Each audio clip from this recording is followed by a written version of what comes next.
passar aqui a palavra para quem chegou direto. Ponte Aérea, Brasília, Porto Alegre. Não é isso? Fora Lula! Fora Alexandre de Moraes! Dino, não! Não! Dino!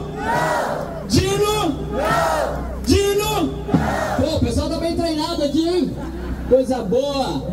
Como eu vinha dizendo, meia hora de atraso no voo, eu vim de Brasília pra cá e o único voo que tinha era um com conexão em São Paulo.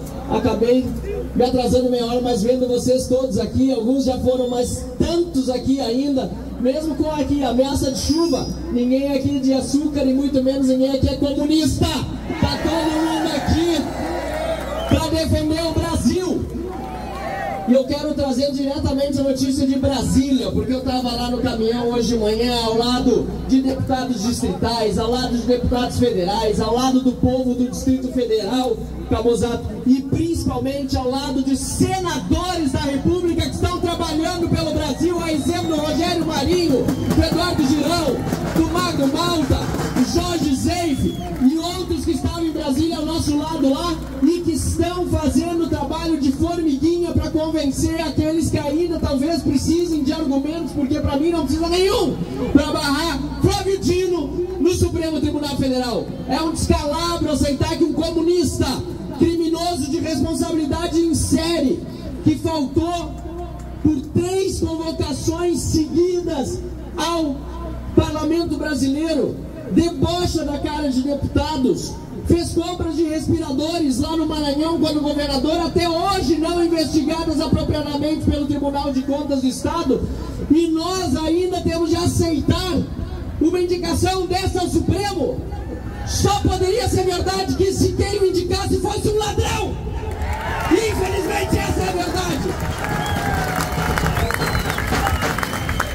Amigos de Porto Alegre, fiz questão de estar aqui de manhã em Brasília, aqui de tarde em Porto Alegre, para dizer que a principal mensagem, além essa de que os senadores de Brasília estão trabalhando, aqueles senadores de direito, senadores que precisam estar trabalhando por nós, e já vários se elegeram na última vez e estão hoje ocupando cadeiras que antes eram de petistas ou de gente do centrão sem compromisso com as nossas bandeiras, e vamos tentar trabalhar muito para a próxima eleição eleger mais senadores alinhados com a gente. Mas além dessa mensagem, eu preciso dizer para vocês que o mais claro ficou é que o tempo do medo acabou.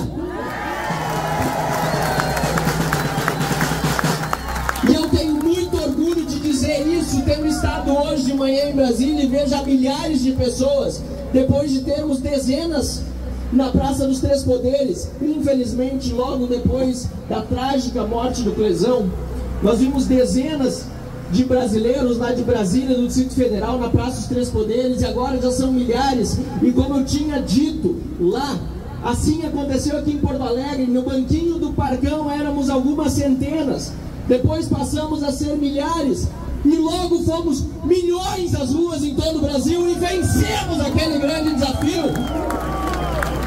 E nós vamos vencer de novo! Nós vamos vencer de novo, porque nós não temos medo! E Porto Alegre começou, foi a maior manifestação do Brasil no início desse ano contra os absurdos do PT e do STF. A maior de todas foi aqui em Porto Alegre, porque nós mostramos então e mostramos de novo ao Brasil que nós não temos medo. Nós não temos medo. Nós não temos medo. Nós não temos medo. Eu quero que o povo do STF ouça. Nós não temos medo. Nós não temos medo. Nós não temos medo. Nós não temos medo. Nós não temos medo. Nós não temos medo.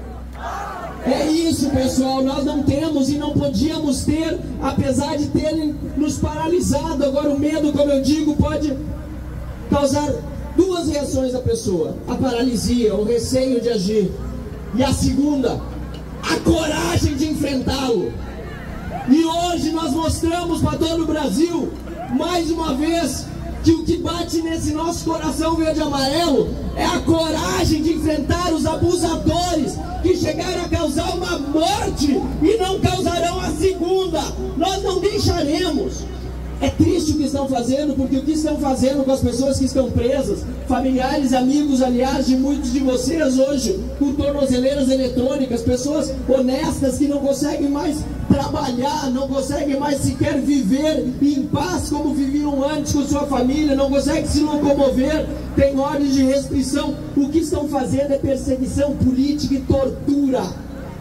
Isso só acontece em ditadura. E hoje nós vivemos um momento de ditadura no Brasil.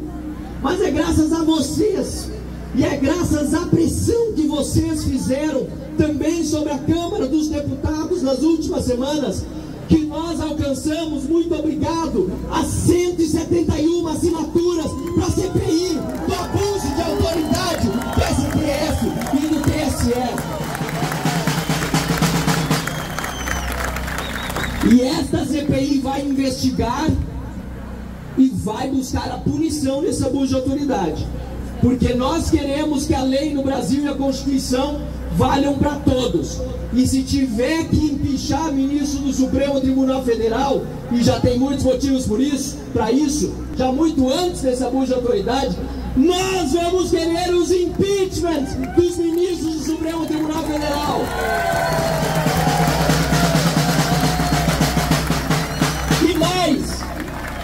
Se a lei prevê cadeia para abuso de autoridade, nós vamos querer cadeia para aqueles que hoje estão impondo injustamente cadeia sobre os outros, quando eles estão cometendo crimes passíveis dessa pena. Eu agradeço mais uma vez Porto Alegre, eu agradeço o Brasil e agradeço a Deus, como eu disse em Brasília e repito aqui.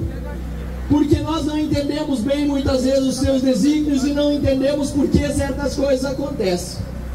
A família do Clezão, a Jane e as duas filhas, a Ana Luísa e a Kézia, com quem eu tenho agora alguma relação, antes não os conhecia, estão sofrendo algo porque nenhuma família poderia passar.